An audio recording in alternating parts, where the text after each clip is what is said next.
ভিত্তিতে প্ররোচিত করে। তাদের নিজেদের কোনো মান সম্মান আত্মসম্মান জ্ঞান নেই। তারা বলতে থাকে যে আমরা তোমাকে কিছু টাকা দিচ্ছি, তার বিনিময়ে তোমরা আমাকে ভোট দাও। আরেক প্রশ্ন হচ্ছে কার টাকা?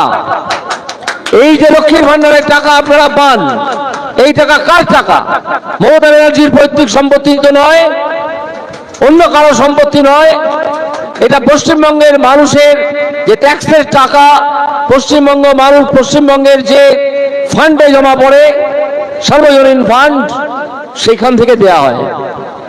ফলে কেউ যদি বলতে থাকেন যে আমি যেহেতু তোমাকে প্রতি মাসে 1000 টাকা বা 1200 টাকা করে দিচ্ছি, তুমি আমাকে ভোট দাও, তাহলে এই উত্তর আপনারা দেবেন যে হ্যাঁ টাকা আমরা পাচ্ছি, টাকা আমরা নিচ্ছি, কিন্তু আমরা ভিখিরি নই। তুমি কি দয়া করে আমাদের টাকা দিচ্ছ? এই টাকা আমাদের প্রাপ্য। শুধু একটা তথ্য আপনাদেরকে দিয়ে যাই, একজন প্রখ্যাত অর্থনীতিবিদ, বাঙালি, প্রেসিডেন্সি কলেজের ছাত্র, এখন বিদেশে থাকেন এবং পড়ান, তার নাম প্রণব বর্ধন। এই প্রণব বর্ধন বহুদিন আগে, অন্তত 10 বছর আগে, একটা প্রথা ভারতবর্ষে চালু করতে চেয়েছিলেন, প্রতিটা পরিবারের জন্য 7,500 টাকা। তখনকার দিনে প্রতিটা পরিবারের জন্য। এই যদি ব্রেন চাইল্ড কারো হয়ে থাকে, এই লক্ষ্মীর ভান্ডার যেখানে অতি অল্প টাকা দেওয়া হয়, সেই ব্রেন চাইল্ড, সেই প্রণব বর্ধনের ব্রেন চাইল্ড, মমতা ব্যানার্জির কোন চামচার বা মমতা ব্যানার্জির ব্রেন চাইল্ড নয়। এটা আপনাদের জ্ঞাতার্থে আমি জানিয়ে রাখলাম। আপনারা সবাই মোবাইল ইউজ করেন, গিয়ে শুধু প্রণব বর্ধন ক্লিক করবেন, গুগলে গিয়ে সার্চ করবেন, ইউনিভার্সাল ইনকাম সার্চ করবেন, দেখবেন 7,500 টাকা প্রতিটা ফ্যামিলির জন্য তিনি বহুদিন ধরে বলে আসছেন। আজ তিনি অশীতিপর বৃদ্ধ, বাইরে থাকেন, কখনো কখনো ভারতবর্ষে আসেন। বাঙালি, প্রেসিডেন্সি কলেজের ছাত্র। এই যে আইডিয়া, এই আইডিয়াটা চুরি করে মাত্র 1200 টাকা বা 1000 টাকা দেওয়ার অঙ্গীকার করে এই চোর ছেচরের সরকার তৃণমূল, যেন এটা ঘুষ দিচ্ছে। আপনাকে ঘুষ দিলাম, প্রতি মাসে এত টাকা করে দিয়ে যাব, আর আপনারা বারে বারে আমাকে ভোট দিয়ে কোটি কোটি টাকা চুরির ব্যবস্থা করে দেবেন। আপনারা জানেন যে এই সরকারের খাদ্যমন্ত্রী এখনো পর্যন্ত যা আংশিক হিসেব পাওয়া গেছে, 15,000 কোটি টাকা চুরি করেছেন। 15,000 কোটি। আমি তো অন্তত আজ পর্যন্ত একসঙ্গে 48 লক্ষ টাকা দেখিনি, চোখে দেখিনি, কেমন দেখতে হয়। কিন্তু যে শিক্ষামন্ত্রী ছিলেন পার্থ চট্টোপাধ্যায়, তার বান্ধবীর বাড়ি থেকে 48 কোটি টাকা পাওয়া গিয়েছে, 15 কেজি সোনার গয়না পাওয়া গিয়েছে।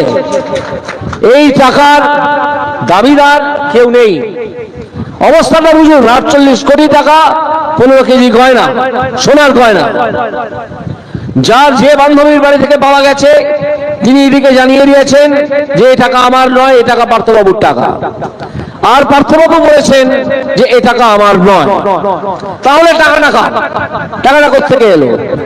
এই ধরনের মোট 3,000 কোটি টাকা ইডি পশ্চিমবঙ্গ থেকে উদ্ধার করেছে, যে টাকাটা আমার আপনার টাকা চুরি করে অন্য জায়গায় রাখা ছিল।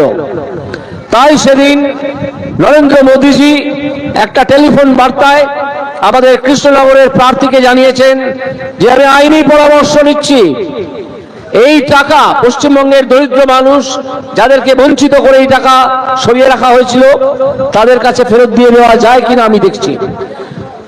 আমি একজন প্রাক্তন হাইকোর্টের বিচারপতি হিসেবে একটা সাক্ষাৎকারে, টিভি সাক্ষাৎকারে, যেটা 2-3 দিন আগে প্রচারিত হয়েছে, পরিষ্কার জানিয়েছি যে এটা করা সম্ভব, এটা করা যায়। সুতরাং এই যে রাস্তার ছোড়ারা কাল থেকে একটা প্রচার চালু করেছে, কিছু চ্যাংড়া ছোড়া, যে মোদিজি নাকি জুমলাবাজি করছেন, আমি তার উদ্দেশ্যেও একটা ইন্টারভিউ কালকে রাত্রি 11টার সময় দিয়েছি, আজকে সেটা ভাইরাল হয়েছে। অলরেডি 4 লক্ষ লোক দেখে নিয়েছেন, আপনারা সেটা খুঁজবেন। সেখানে আমি দেখিয়েছি যে এই ছোট লোকটি মিথ্যাবাদী। আরো অনেক বিশেষণ মাথায় আসছে, সেদিকে যাচ্ছি না। তিনি কিচ্ছু জানেন না, কোন বিষয়ে তিনি কিচ্ছু জানেন না, শুধু চুরি করা ছাড়া। তার মস্তিষ্কের স্থিরতা নেই, কারণ ইডি এবং সিবিআই তাকে তাড়া করে বেড়াচ্ছে। তিনি কারো দয়ায় এখনো পর্যন্ত জেলের ভাত খাচ্ছেন না, জেলে গড়াগড়ি যাচ্ছেন না, এটা ঠিকই, কিন্তু সময় তারও ঘনিয়ে এসছে, যেমন তৃণমূল দলের মৃত্যু ঘণ্টা বেজে গিয়েছে। আপনারা জেনে রাখুন, এখানে নেতারাও অল্প বিস্তর জানেন, আমিও অল্প বিস্তর জানি, আপনারাও নিশ্চয়ই অল্প বিস্তর আপনাদের কানে গেছে যে তৃণমূল কংগ্রেসটি ভেতর ভেতর ভেঙে চুরমার হয়ে গেছে। তৃণমূল কংগ্রেস বলে কোনো একটা একক সংগঠন আর নেই। আজকের খবর আপনারা শুনেছেন, তৃণমূল কংগ্রেসের দুটো দল নিজেদের মধ্যে মারামারি করে তাদের প্রার্থী কীর্তি আজাদ, তার মাথা ফাটিয়েছে, তিনি নার্সিংহোমে আছেন।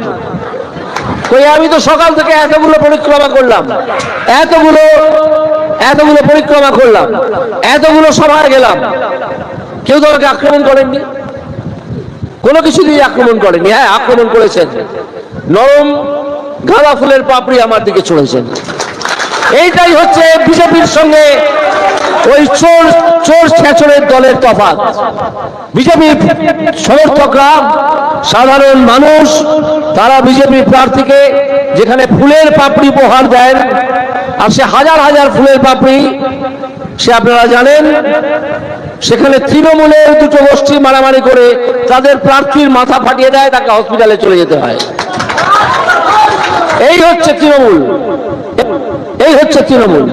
তাদের মন্ত্রীরা জেলে, আমলারা জেলে, এবং কদিন বাদে আরো কেউ কেউ জেলে যাবেন। তারা বেশি লাফাচ্ছেন। কিছুদিন আগে একটা ইন্টারভিউতে আবার আমাকে বলতে হয়েছিল যে ধীরে ইঁদুরেরা বেশি লাফাবেন না, আপনাদের যে কোনো সময় জেলের ভেতরে চলে যেতে হবে, এটা জেনে রাখুন। সেই কালকা যোগী ছোকরা, তিনি আমাদের শ্রদ্ধেয় প্রধানমন্ত্রীকে বলছেন জুমলাবাজ। কালকের ইন্টারভিউতে আমি বলে দেখিয়ে দিয়েছি, আপনারা যদি সময় পান দেখে নেবেন, যে এই ছেলেটি কত ধরনের মিথ্যে কথা বলেছে। সে কত কোটি টাকা পশ্চিমবঙ্গ থেকে উদ্ধার হয়েছে তা জানে না, পশ্চিমবঙ্গের লোক সংখ্যা এবং সেই লোক সংখ্যার অন্তর্গত কত শতাংশ মানুষ দরিদ্র সেটা জানে না।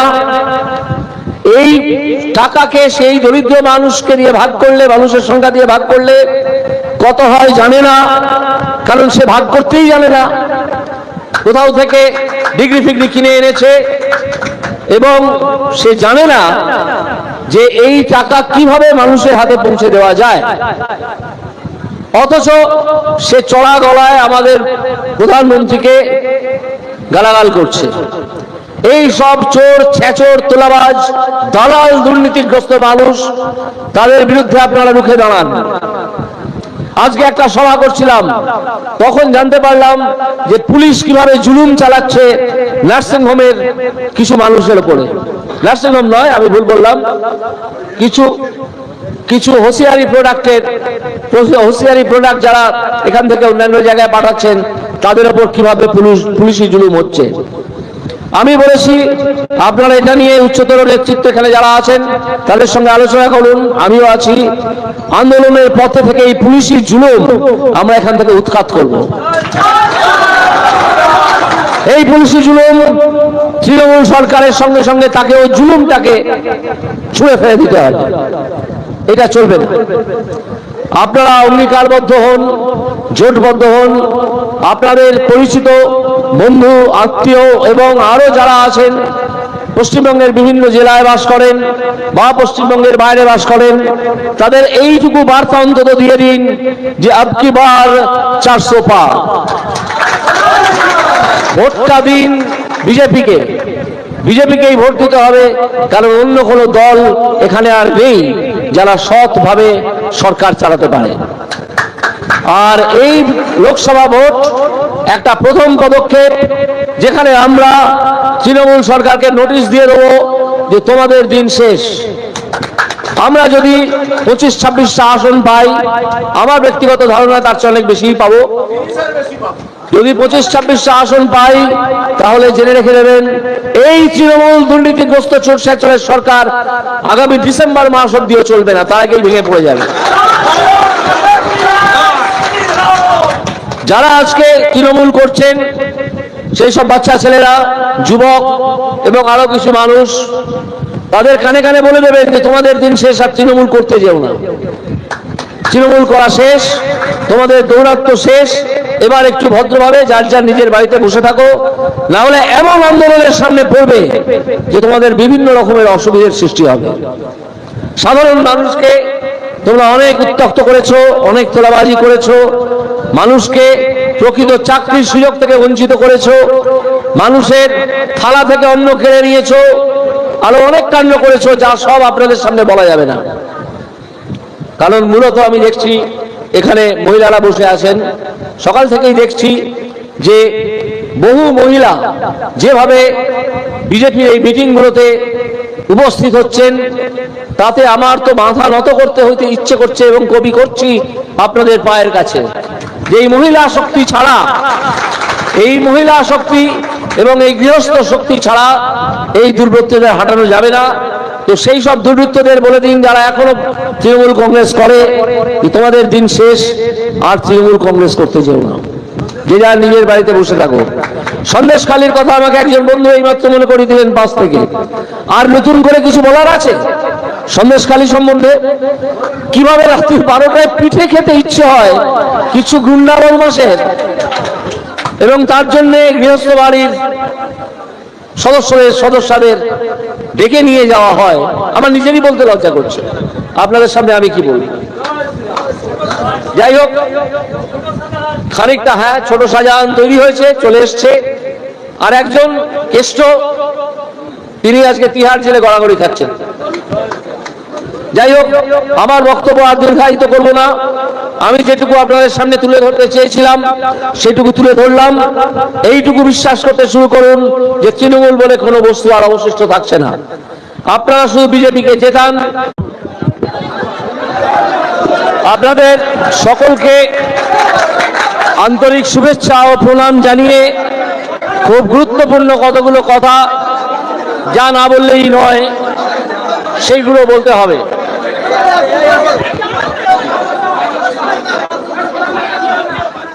একথা এখন আমরা সবাই জানি যে লোকসভা ভোট ভারতবর্ষের এসে গেছে। আর এই ভোটে একটা কাজ আমাদের সকলকে করতে হবে। সেটা হচ্ছে যে আপনারা জানেন গত 10, 11, 12 বছর ধরে একটা চোর ছেচরের দল পশ্চিমবঙ্গে ক্ষমতায় অধিষ্ঠিত।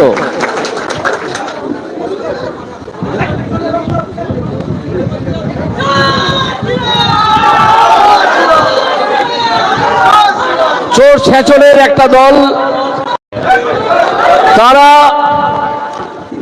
তারা সাধারণ মানুষকে ভিক্ষাবৃত্তিতে প্ররোচিত করে। তাদের নিজেদের কোনো মান সম্মান, আত্মসম্মান জ্ঞান নেই। তারা বলতে থাকে যে আমরা তোমাকে কিছু টাকা দিচ্ছি, তার বিনিময়ে তোমরা আমাকে ভোট দাও। আরেক প্রশ্ন হচ্ছে, কার টাকা? এই যে লক্ষ্মীর ভান্ডারের টাকা আপনারা পান, এই টাকা কার টাকা? মমতা ব্যানার্জির পৈতৃক সম্পত্তি তো নয়, অন্য কারো সম্পত্তি নয়। এটা পশ্চিমবঙ্গের মানুষের যে ট্যাক্সের টাকা, পশ্চিমবঙ্গের যে ফান্ডে জমা পড়ে, সার্বজনীন ফান্ড, সেখান থেকে দেয়া হয়। ফলে কেউ যদি বলতে থাকেন যে আমি যেহেতু তোমাকে প্রতি মাসে 1000 টাকা বা 1200 টাকা করে দিচ্ছি, তুমি আমাকে ভোট দাও, তাহলে এই উত্তর আপনারা দেবেন যে হ্যাঁ, টাকা আমরা পাচ্ছি, টাকা আমরা নিচ্ছি, কিন্তু আমরা ভিখিরি নই। তুমি কি দয়া করে আমাদের টাকা দিচ্ছ? এই টাকা আমাদের প্রাপ্য। শুধু একটা তথ্য আপনাদেরকে দিয়ে যাই, একজন প্রখ্যাত অর্থনীতিবিদ, বাঙালি, প্রেসিডেন্সি কলেজের ছাত্র, এখন বিদেশে থাকেন এবং পড়ান। তার নাম প্রণব বর্ধন। এই প্রণব বর্ধন বহুদিন আগে, অন্তত 10 বছর আগে একটা প্রথা ভারতবর্ষে চালু করতে চেয়েছিলেন।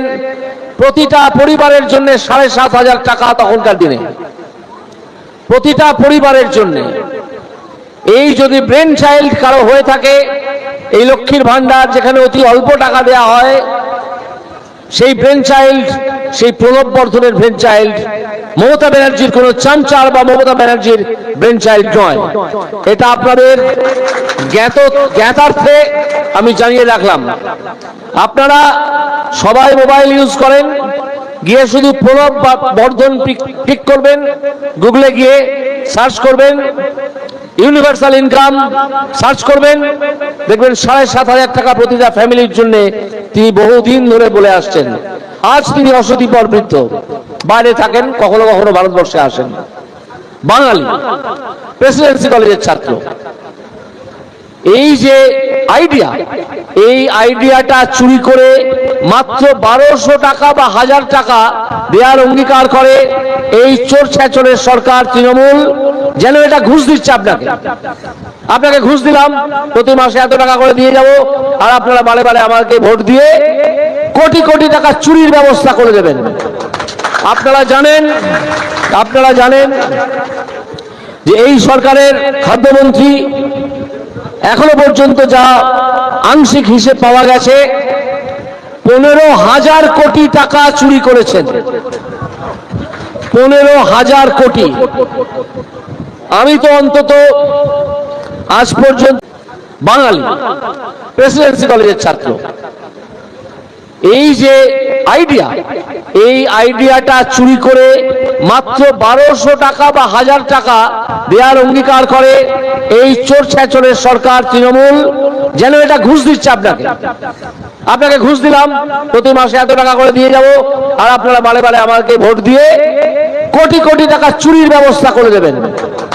আপনারা জানেন যে এই সরকারের খাদ্যমন্ত্রী এখনো পর্যন্ত যা আংশিক হিসেব পাওয়া গেছে, 15,000 কোটি টাকা চুরি করেছেন। 15,000 কোটি। আমি তো অন্তত আজ পর্যন্ত একসঙ্গে 48 লক্ষ টাকা দেখিনি, চোখে দেখিনি, কেমন দেখতে হয়। কিন্তু যে শিক্ষামন্ত্রী ছিলেন পার্থ চট্টোপাধ্যায়, তার বান্ধবীর বাড়ি থেকে 48 কোটি টাকা পাওয়া গিয়েছে। 15 কেজি সোনার গয়না পাওয়া গিয়েছে। এই টাকার দাবিদার কেউ নেই। অবস্থাটা বুঝুন, 48 কোটি টাকা, 15 কেজি গয়না, সোনার গয়না। যার যে বান্ধবীর বাড়ি থেকে পাওয়া গেছে, তিনি এদিকে জানিয়ে দিয়েছেন যে এই টাকা আমার নয়, এই টাকা পার্থবাবুর টাকা। আর পার্থবাবু বলেছেন যে এই টাকা আমার নয়। তাহলে টাকাটা কোথেকে এলো? এই ধরনের মোট 3,000 কোটি টাকা ইডি পশ্চিমবঙ্গ থেকে উদ্ধার করেছে, যে টাকাটা আমার আপনার টাকা চুরি করে অন্য জায়গায় রাখা ছিল। তাই সেদিন নরেন্দ্র মোদীজি একটা টেলিফোন বার্তায় আমাদের কৃষ্ণনগরের প্রার্থীকে জানিয়েছেন যে আমি আইনি পরামর্শ নিচ্ছি, এই টাকা পশ্চিমবঙ্গের দরিদ্র মানুষ যাদেরকে বঞ্চিত করে এই টাকা সরিয়ে রাখা হয়েছিল, তাদের কাছে ফেরত দিয়ে দেওয়া যায় কিনা আমি দেখছি। আমি একজন প্রাক্তন হাইকোর্টের বিচারপতি হিসেবে একটা সাক্ষাৎকারে, টিভি সাক্ষাৎকারে, যেটা 2-3 দিন আগে প্রচারিত হয়েছে, পরিষ্কার জানিয়েছি যে এটা করা সম্ভব, এটা করা যায়। সুতরাং এই যে রাস্তার ছোড়ারা কাল থেকে একটা প্রচার চালু করেছে, কিছু চ্যাংড়া ছোড়া, যে মোদিজি নাকি জুমলাবাজি করছেন, আমি তার উদ্দেশ্যেও একটা ইন্টারভিউ কালকে রাত্রি 11টার সময় দিয়েছি। আজকে সেটা ভাইরাল হয়েছে, অলরেডি 4 লক্ষ লোক দেখে নিয়েছেন। আপনারা সেটা খুঁজবেন। সেখানে আমি দেখিয়েছি যে এই ছোট লোকটি মিথ্যাবাদী। আরো অনেক বিশেষণ মাথায় আসছে, সেদিকে যাচ্ছি না। তিনি কিচ্ছু জানেন না, কোনো বিষয়ে তিনি কিচ্ছু জানেন না, শুধু চুরি করা ছাড়া। কার মস্তিষ্কে স্থিরতা নেই, কারণ ইডি এবং সিবিআই তাকে তাড়া করে বেড়াচ্ছে। তিনি কারো দয়ায় এখনো পর্যন্ত জেলের ভাত খাচ্ছেন না, জেলে গড়াগড়ি যাচ্ছেন না, এটা ঠিকই, কিন্তু সময় তারও ঘনিয়ে এসছে, যেমন তৃণমূল দলের মৃত্যু ঘণ্টা বেজে গিয়েছে। আপনারা আজ জেনে রাখুন, এখানে নেতারাও অল্প বিস্তর জানেন, আমিও অল্প বিস্তর জানি, আপনারাও নিশ্চয়ই অল্প বিস্তর আপনাদের কানে গেছে যে তৃণমূল কংগ্রেসটি ভেতর ভেতর ভেঙে চুরমার হয়ে গেছে।